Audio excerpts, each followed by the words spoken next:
તો આગળ વાત કરીએ તો અમદાવાદમાં સતત ચોથા દિવસે સસ્તા અનાજની દુકાનો બંધ છે। રાજ્યના 17,000 રેશન ડીલર પર રહ્યા છે હડતાલ પર। જુદા જુદા 20 જેટલા મુદ્દાઓને લઈને તેઓ હડતાલ કરી રહ્યા છે। અગાઉ સરકાર સાથે યોજાયેલી બેઠક પણ નિષ્ફળ રહી હતી। સસ્તા અનાજની દુકાનો બંધ રહેતા ગ્રાહકોને મુશ્કેલી થઈ રહી છે।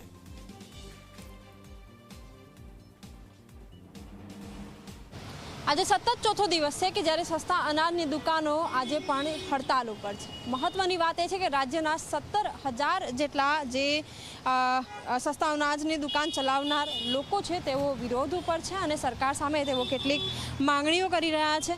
રેશન ડીલરની 20 જેટલી માંગણીઓ છે, જેમાં કમિશનમાં ₹3 પ્રતિ કિલો અને મિનિમમ ગેરંટેડ કમિશનની રકમમાં વધારો કરીને ₹30,000 કરવામાં આવે તે પ્રકારની માંગ કરવામાં આવી છે। આ સાથે જ અન્ય પણ 20 જેટલી માંગણીઓ છે એ માંગણીઓ સંતોષવામાં નથી આવી રહી, જેના કારણે અત્યારે તમામ જે સસ્તા અનાજની દુકાનો છે તેઓ બંધ છે। આ માત્ર અમદાવાદની સ્થિતિ નથી, પરંતુ રાજ્યના તમામ જે સસ્તા અનાજની દુકાનો છે ત્યાં આ પ્રકારની પરિસ્થિતિ છે।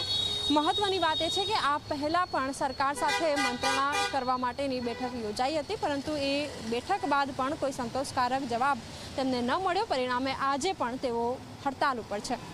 કેમેરામેન ઉમેશ પરમાર સાથે સપના શર્મા, ઝી 24 કલાક, અમદાવાદ।